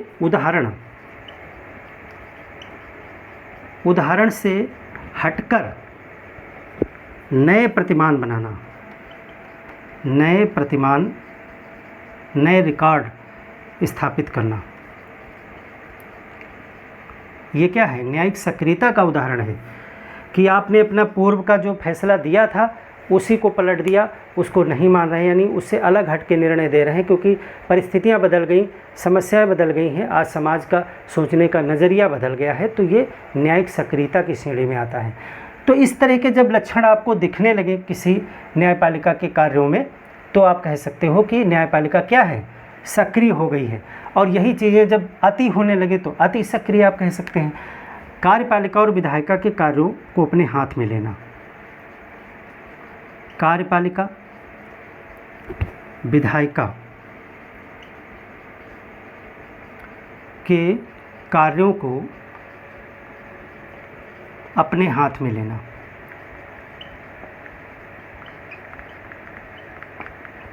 अगर ऐसा करती हुई नज़र आती है न्यायपालिका तो उसे भी सक्रिय न्यायपालिका कहा जाएगा, यानी जुडिशियल एक्टिविज़म का उदाहरण है। जैसे कि हमने बताया कि मान लेते हैं कि आपके शहर में कोई बहुत ज़्यादा प्रदूषण हो रहा है या बहुत ज़्यादा शोर शराबा, ध्वनि प्रदूषण हो रहा है, डीजे बज रहा है, तो इसको रोकना, इसके लिए समय निर्धारित करना, इसके लिए कोई कानून बनाना विधायिका का कार्य है। इसको रोकना, संतुलित करना, लॉ एंड ऑर्डर मेंटेन करना, ये सब काम कार्यपालिका का है। तो उससे संबंधित अगर ये फेल हो रहे हैं, कार्यपालिका और विधायिका ये कार्य नहीं कर पा रहे हैं, तो न्यायपालिका अपने किसी निर्णय में, किसी मामले में कह देती है कि इसके लिए ऐसे ऐसे गाइडलाइंस मैं जारी कर रहा हूँ कि 10 बजे के बाद ये नहीं होगा, सुबह 5 बजे के बाद ये नहीं होगा, और इतने आवाज़ में बजेगा, या परमिशन लेनी पड़ेगी, या जो भी निर्देश दे सकती है। तो ये काम तो विधायिका का था कि कानून बनाती या उसको निर्देश जारी करना, आदेश जारी करना कार्यपालिका का कार्य था, लेकिन ये कार्य इन दोनों लोगों ने किया नहीं। काम किसने किया? न्यायपालिका ने। तो न्यायपालिका ने क्या किया? न्यायपालिका ने कार्यपालिका और विधायिका के कार्य को अपने हाथ में ले लिया। तो जब जब न्यायपालिका ऐसा काम करती है तो कहा जाता है कि न्यायपालिका सक्रिय हो गई है, अति सक्रिय हो गई है, कि सक्रियतावाद की श्रेणी में आता है। तो ये कुछ लक्षण आपको दिखाई पड़ेंगे और भारत में इसमें से सभी लक्षण आपको दिखाई पड़ रहे हैं। इसका मतलब भारत में क्या है? न्यायिक सक्रियतावाद है। न्यायिक सक्रियतावाद का एक टूल है जनहित याचिका। जनहित याचिका को हम अलग से क्लास पढ़ लेंगे, थोड़े से उसके विषय में क्या क्या चीज़ें आपको जाननी है उसको जानेंगे। अब ज़रा हम देखें कि इसके लक्ष्य क्या हैं, यानी न्यायिक सक्रियतावाद के प्लस पॉइंट क्या हैं, यानी क्यों, इसके लक्ष्य क्या हैं या इसका औचित्य क्या है, क्यों है ये चीज़। तो ये चीज़ है न्याय को बढ़ावा देने के लिए। न्याय को बढ़ावा देना इसका एक लक्ष्य है कि ज़्यादा लोगों तक न्याय पहुँचे, और न्याय की जागरूकता भी, न्यायिक जागरूकता इसका लक्ष्य है कि न्यायपालिका चाहती है कि लोग न्याय के प्रति जागरूक हों और उन लोगों तक भी न्याय पहुंचाना, उन लोगों तक न्याय पहुंचाना जो न्यायपालिका तक नहीं आ पा रहे, न्यायपालिका तक नहीं आ पा रहे, किसी कारण से, गरीबी की वजह से, लाचार है, बीमार हैं, कुछ भी, जेल में कैदी बहुत सारे बंद थे। बिहार का एक मामला था, हुसैन आरा खातून केस था 1979 में। तो उसमें जो है PIL स्वीकार की, यानी तीसरे व्यक्ति के द्वारा मामले का संज्ञान ले करके न्याय किया गया। तो ऐसे लोगों को भी न्याय पहुंचाना जो न्यायपालिका तक स्वयं नहीं आ पा रहे हैं। और इसका लक्ष्य क्या है? सार्वजनिक हित या सामूहिक हित, सामूहिक हित और अधिकारों की रक्षा, मौलिक अधिकारों की आप कह सकते हो, यही में फंडामेंटल राइट्स भी आप कह सकते हो, कि रक्षा करना, और सबसे ज़्यादा आप कह सकते हो सीधे सीधे संविधान की रक्षा, संविधान की रक्षा करना। तो ये सब क्या हैं? न्यायिक सक्रियता के लक्ष्य हैं। इससे ये लक्ष्य प्राप्त करने के लिए न्यायपालिका ऐसे कार्य करती है। और विधायिका, कार्यपालिका, ये सब आपको किसी बुक में नहीं मिलेगा इस तरह से लिखा हुआ, ये स्वयं आपको निकालना पड़ता है।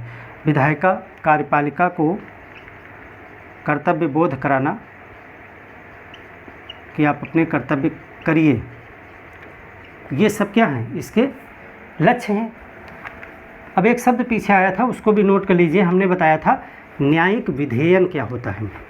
न्यायिक विधेयन यानी जुडिशियल लेजिस्लेशन क्या है, इसको आप लिख लीजिए, पूछा भी जा सकता है। न्यायिक विधेयन, ये लक्षण है। विधेयन यानी जुडिशियल लेजिस्लेशन।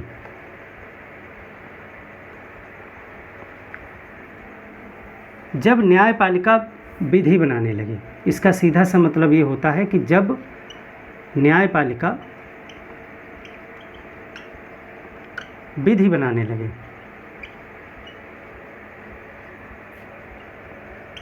तो उसे जुडिशियल लेजिस्लेशन कहा जाता है।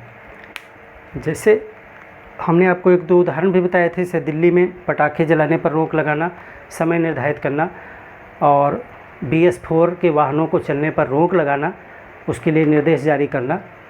और एक आपको हम जब PIL पढ़ाएंगे अगले चैप्टर में, तो आपको एक हम केस बताएंगे, उसमें जो है विशाखा गाइडलाइंस के विषय में बताएंगे। कार्यस्थल पे महिलाओं का शोषण से संबंधित मामला था वो, तो विशाखा गाइडलाइंस जारी की। तो ये सब एग्जाम्पल हैं इसके एग्जाम्पल आप क्या लिख सकते हो, जैसे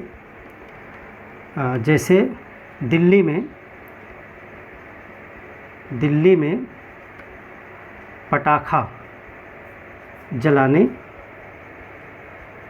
पर रोक एवं समय निर्धारण, जो खतरनाक हैं उन पे तो रोक ही लगा दिया, बाकी के लिए टाइम निर्धारित किया।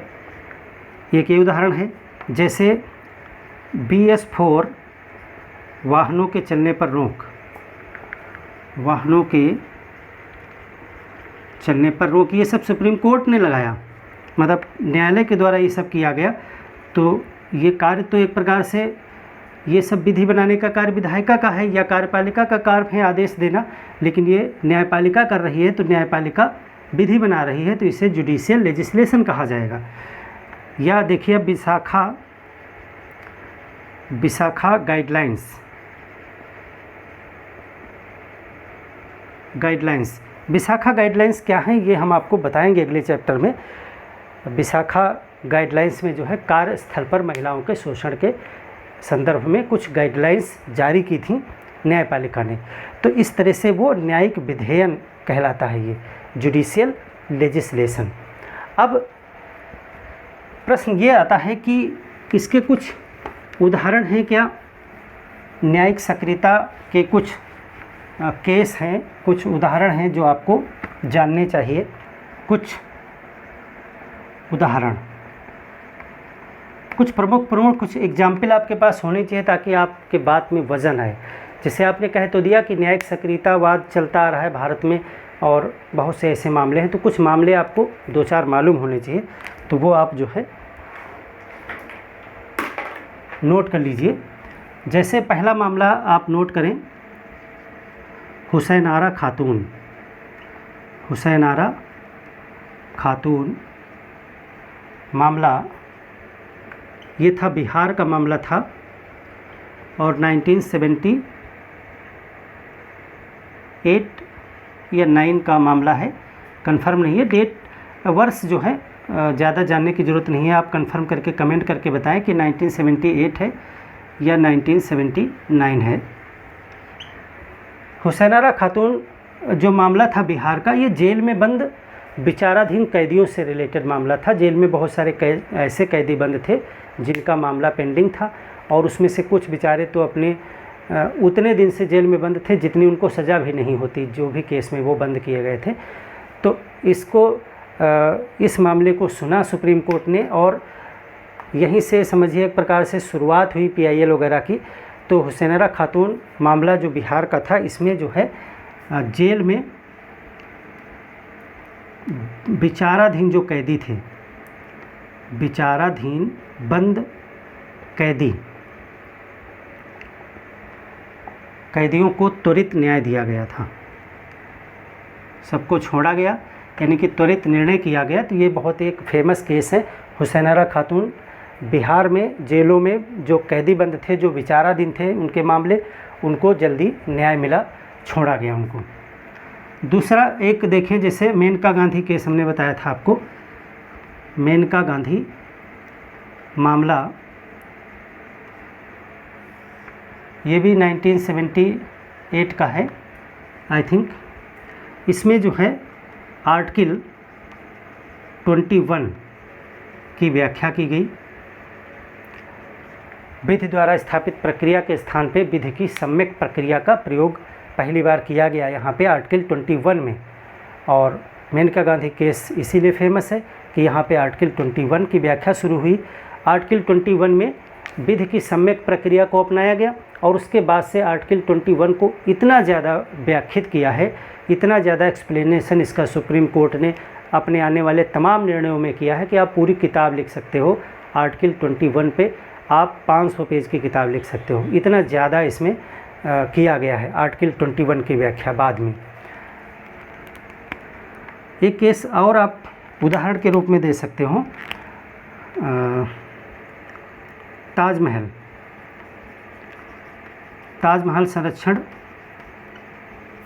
मामला, MC मेहता इसमें PIL डाले थे। तो इसमें क्या था कि ताजमहल ख़राब हो रहा था क्योंकि उसके आसपास बहुत से उद्योग थे जहाँ पे कोयले का प्रयोग किया जाता था, जैसे ईंट के भट्ठे वगैरह। तो कोयला जलाने से उससे जो है ताजमहल ख़राब हो रहा था। तो इसमें जो है सुप्रीम कोर्ट ने PIL स्वीकार की और निर्णय दिया कि ताजमहल के आसपास के जो उद्योग धंधे हैं उनको शिफ्ट किया जाए और या बंद किया जाए कोयले का जलाने का। तो इसमें भी जो है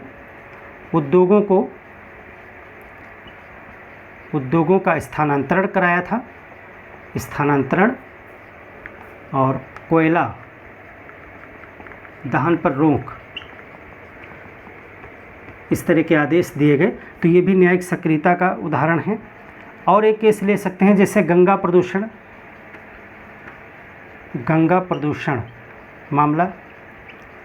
गंगा के प्रदूषण से संबंधित इसमें भी कोर्ट ने उद्योग धंधों से जो उनका कचरा होता है, जो सीधे सीधे गंगा नदी में गिराया जाता था, उसको निपटाने के आदेश दिए।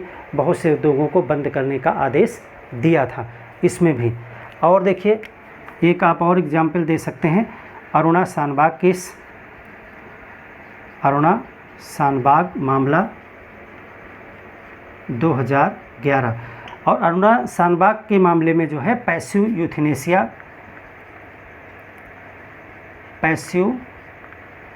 यूथेनेसिया यानी पैसिव यूथेनेसिया को मैं पीछे पढ़ा भी चुका हूँ, अरुणा शानबाग केस को भी समझाया था मैंने। पैसिव यूथेनेसिया को आप वहाँ पढ़ लीजिएगा, आर्टिकल 21 को पूरी तरीके से जब हमने आपको पढ़ाया था। तो ये सब देखिए रटने की ज़रूरत नहीं है और ना ही आपको कहीं इस तरह से कोई फ्रेम बनाने की ज़रूरत है। ये सब मैं आपको इसलिए बता रहा हूँ ताकि आप ये प्रूफ कर सको कि भारत में ये जुडिशियल एक्टिविज़म जो है एग्जिस्ट करता है, क्योंकि इन सब मामलों में वो चीज़ दिखाई पड़ती है कि न्यायपालिका ने अपने भूमिका को जो है ज़्यादा सक्रियता से ग्रहण किया है। ये चीज़ आपके बात को जो है पावरफुल बनाएगी। अब जब यहाँ पे आप आर्टिकल 21 की बृहद व्याख्या लिखेंगे तो एक इसको अलग से भी लिख सकते हैं कि आर्टिकल 21 की बृहद व्याख्या, ये भी जो है एक मामला है। ये तमाम मामलों में है, इसको कोई अलग से केस नहीं है। आर्टिकल 21 की समय समय पर व्याख्या की गई है और इसमें तमाम चीज़ें जोड़ी गई हैं। इसको हम पूरा क्लास एक किए हैं इस पर, वहाँ से आप देखिएगा क्या क्या चीज़ें आर्टिकल 21 में व्याख्या में जोड़ी गई हैं। तो ये सब चीज़ें क्या हैं, ये इसके कुछ उदाहरण हैं। अब अगर आप न्यायिक सक्रियतावाद को पढ़ रहे हैं तो आपको ये भी जानना होगा कि आखिर ये न्यायिक सक्रियतावाद को प्रेरित कौन करता है, कारण कहाँ से आते हैं, ऐसा क्यों करना पड़ता है न्यायपालिका को, क्योंकि परिस्थितियाँ भी इसके लिए कैसे जनरेट होगी ये भी आपको जानना होगा कि क्या ज़रूरत पड़ती है न्यायपालिका को ऐसा करने की, क्यों ऐसा होता है, क्या कारक हैं इसके और कौन प्रेरित करता है। ये भी आपको बुक्स में कुछ पॉइंट मिल जाएंगे। तो मैं आपको यहाँ पे एक लिस्टिंग कर देता हूँ, आप उसको एक सरसरी निगाह से सिर्फ देख लीजिएगा, आपको याद हो जाएगा। सब कुछ आपको समझा ही हमने दिया है। चलिए कारक और उत्प्रेरक देख लेते हैं। कुछ रटने की ज़रूरत नहीं है, सिर्फ इसको मैंने इसलिए लिखा है ताकि आप इसे अपने नोट्स में ऐसे नोट कर लें, जब आंसर राइटिंग होगी तो कभी आपको इनकी ज़रूरत पड़ सकती है। देखिए कारक का मतलब ये है कि आप इसको जस्टिफाई करिए कि न्यायिक सक्रियता क्यों करती है न्यायपालिका, ऐसा क्या है। तो देखिए एक तो न्यायपालिका के ऊपर न्याय करने की जिम्मेदारी है, तो अपनी जिम्मेदारी को निभाने के लिए ऐसा करती है। जब आप जस्टिफाई करेंगे न्यायिक सक्रियतावाद सही है तो उसके लिए आपको ये लॉजिक बताने पड़ेंगे कि ऐसा न्यायपालिका क्यों करती है, क्या ज़रूरत है। अगर उत्तरदायी सरकार ध्वस्त हो गई, भारत में उत्तरदायी सरकार है, अगर सरकार अपना काम ही नहीं कर पा रही है तो फिर न्यायपालिका को ही तो करना पड़ेगा कुछ ना कुछ, तो इसलिए न्यायपालिका करती है। सत्तारूढ़ दल कभी कभी राजनीतिक भय के कारण निर्णय नहीं ले पाते सही से। सत्तारूढ़ दल तो बहुमत पे चलते हैं, उनको वोट मांगना पड़ता है, अगर उनको वोट नहीं मिलेगी तो उनकी सरकार नहीं बन पाएगी। तो ऐसे में कभी कभी क्या होता है, कभी कभी जो सत्तारूढ़ दल होता है वो भयवश कि कहीं उनका वोट बैंक ना ख़त्म हो जाए, कुछ निर्णय जो ज़रूरी होते हैं उनको भी वो सही तरीके से नहीं ले पाते हैं। बहुत से ऐसे चीज़ें आपने देखी होंगी। तो ऐसे में न्यायपालिका क्या करती है, न्यायपालिका कार्य करती है। सरकार का अधिनायकवादी हो जाना, अगर सरकार जनता के अधिकारों को छीन लेना चाहती है, बार बार ऐसे एक्ट लेके आ रही है, ऐसे कानून लेके आ रही है, ऐसे आदेश जारी कर रही है जिससे लोगों का अधिकारों को छीन लेना चाहती है, अपनी पावर्स को बढ़ा के वो अधिनायक बनना चाहती है, तो ऐसे में न्यायपालिका सक्रियता दिखाते हुए सब चीज़ों को निरस्त कर देगी। विधायी निर्वात होना, कभी कभी ऐसी कंडीशंस हो जाती है कि जिस कंडीशन के लिए कोई विधि है ही नहीं, संविधान में उसका उल्लेख नहीं है, कोई संसद का बनाया हुआ कोई कानून नहीं है, ऐसे में न्यायपालिका क्या करे, तो वो स्वयं विधि बना देती है।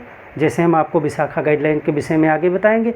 विधायी निर्वात है यानी कोई विधि उपलब्ध ना हो तो ऐसे में न्यायपालिका विधि बना देती है मौके पर, या उससे कहेगी कि जाइए कोई विधि ऐसी है नहीं तो आप अपने घर जाइए। नहीं, न्यायपालिका आए हुए याची को वापस तो नहीं कर सकती, तो न्याय करने के लिए वो नई विधि बना सकती है। न्यायिक उत्साह यानी बदलते परिवेश में न्यायपालिका भी अपनी भूमिका देना चाहती है। समाज बदल रहा है, समाज गतिशील हो रहा है, बदले हुए समाज में, बदले हुए परिवेश में न्यायपालिका भी अपना योगदान देना चाहती है और इसीलिए वो इस तरह का कार्य करती है। और कुछ आकस्मिक स्थितियां भी हो सकती हैं जब इसकी ज़रूरत पड़ती है। उत्प्रेरक कौन है? यहाँ उत्प्रेरक का मतलब यह है कि ऐसे कौन से लोग हैं जो न्यायपालिका को प्रेरित करते हैं, यानी न्यायपालिका को के ऊपर दबाव बनाते हैं कि आप जो है करिए कार्य कुछ। तो इस तरह कुछ समूह होते हैं। ये कुछ उदाहरण हैं, जैसे नागरिकों के अधिकारों से रिलेटेड बहुत सी संस्थाएं होती हैं, उपभोक्ताओं के अधिकारों से रिलेटेड होती हैं, बंधुआ मजदूर, पर्यावरण, महिलाओं का अधिकार, बाल अधिकार समूह, निर्धनता से रिलेटेड, जनजातीय, मीडिया जो होती है, या अन्य कुछ व्यक्तिगत सामाजिक कार्यकर्ता भी होते हैं। ये सब लोग तमाम तरीके से न्यायपालिका के ऊपर अपना प्रेशर बनाते हैं, उनसे याचना करते हैं कि आप जो है इस मामले में देखिए। तो ये लोग क्या करते हैं? उत्प्रेरक का काम करते हैं, यानी न्यायपालिका को प्रेरित करते हैं कि आप न्यायिक सक्रियता दिखाइए। तो ये कुछ चीज़ें आपको आंसर राइटिंग में काम आ सकती हैं। अब दो चीज़ों पर और हम बात करेंगे इस क्लास में और क्लास समाप्त हो जाएगी। एक तो हम ये देखेंगे कि न्यायिक सक्रियता के कुछ इसको लेकर के आशंकाएं हैं। देखिए, अच्छी अच्छी बातें बहुत सी कर ली हमने। अब हम कुछ 4-5 जो सबसे प्रमुख बातें हैं, जिनको आप कह सकते हो कि कुछ शंकाएं हैं, उनको भी हम देख लें। न्यायिक सक्रियतावाद में कुछ जो है आशंकाएं हैं, या आप कह सकते हो कुछ माइनस पॉइंट इसके हैं, डीमेरिट्स हैं, उन पर भी बात कर लें। तो देखिए, क्या चीज़ें हो सकती हैं न्यायिक सक्रियतावाद अगर बढ़ जाता है तो? एक तो इसको कहा जाता है कि ये शक्ति पृथक्करण के खिलाफ है, शक्ति पृथक्करण का उल्लंघन है, जबकि शक्ति पृथक्करण होना चाहिए, अच्छा माना जाता है, तो ये न्यायिक सक्रियतावाद उसका उल्लंघन है। अगली चीज़ क्या है? ये जो है विधायिका और कार्यपालिका, जो लेजिस्लेचर और एग्जीक्यूटिव है, कार्यपालिका के क्षेत्र में अनावश्यक हस्तक्षेप है।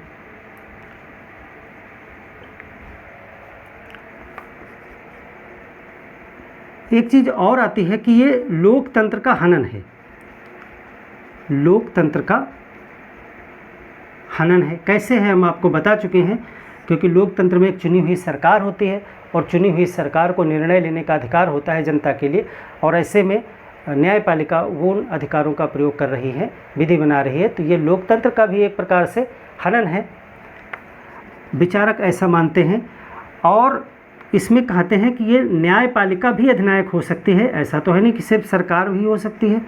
अगर न्यायपालिका को बहुत सारी पावर्स हैं और अपनी पावर का इस्तेमाल करके न्यायपालिका भी अधिनायक हो सकती है, अधिनायक हो सकती है।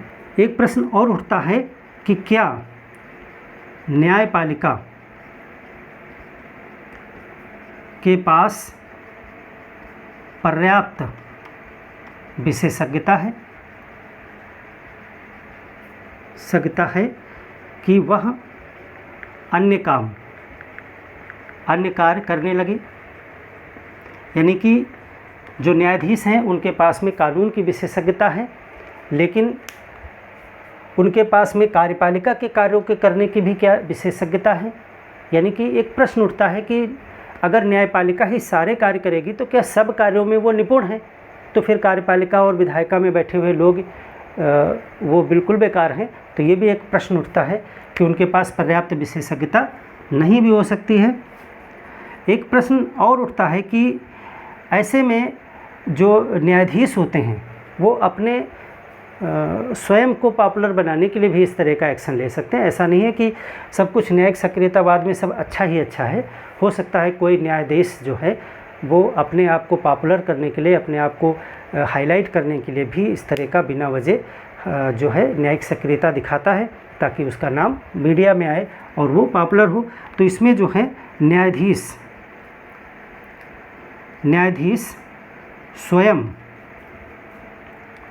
स्वयं के गौरवगान, न्यायाधीश स्वयं के गौरवगान के स्वार्थवश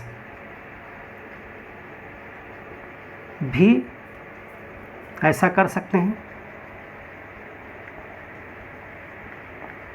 ये भी एक इल्ज़ाम लगता है। और देखिए, और ये जो है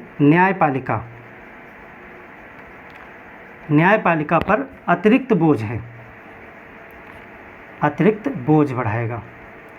देखिए, वैसे भी न्यायपालिका पास में बहुत सारा काम है और जानबूझ करके वो सक्रियता दिखा करके और काम बटोर लेंगे न्याय करने का, तो और ज़्यादा बोझ बढ़ेगा, फिर काम की गुणवत्ता नहीं रहेगी।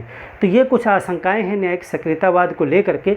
और जब ये न्यायिक सक्रियतावाद अति सक्रियतावाद में बदल जाएगी तो ये शंकाएं और ज़्यादा बढ़ जाती हैं कि शक्ति पृथक्करण के विपरीत है, कार्यों में हस्तक्षेप कर रहे हैं जबकि नहीं होना चाहिए, लोकतंत्र को भी ये क्षति पहुंचा रहे हैं। न्यायपालिका भी अधिनायकवादी हो सकती है, ऐसा नहीं कि सिर्फ कार्यपालिका विधायिका ही हो सकती है, न्यायपालिका भी हो सकती है। अगर उसको अपनी शक्तियों को ज़्यादा उपयोग करने का मौका मिलता रहेगा बार बार, तो ऐसा हो सकता है। अब ये तो आशंकाएं अपने देख ली। अब न्यायिक सक्रियता से एक विपरीत शब्द होता है न्यायिक संयम, उसको भी थोड़ा सा जान लें ताकि ये चैप्टर हमारा बिल्कुल कंप्लीट हो जाए और फिर हम अगले चैप्टर की तरफ बढ़ेंगे। तो एक टर्म और है न्यायिक संयम, वो क्या है? न्यायिक संयम, जुडिशियल रिस्ट्रेंट।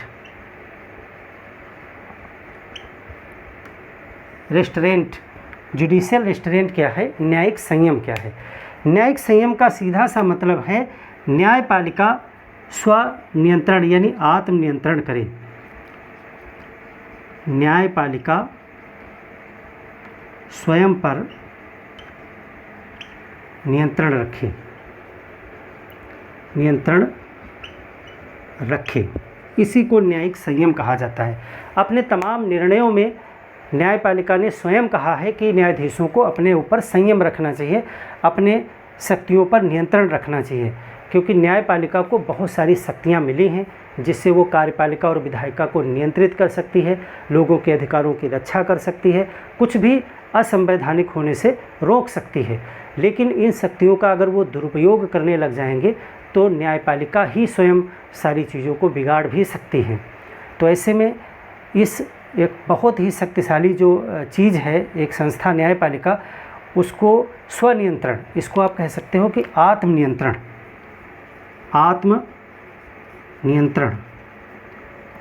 की ज़रूरत है, ताकि स्वयं नियंत्रित हो करके आप जो है न्यायिक संयम करें। इसी को न्यायिक संयम कहा जाता है। यानी कि इसको अगर थोड़ा सा ओपन शब्दों में लिखें तोड़ करके, तो इसका मतलब ये है कि गैर ज़रूरी हस्तक्षेप ना करें, गैर ज़रूरी हस्तक्षेप विधायिका और कार्यपालिका के कार्यों में ना करें,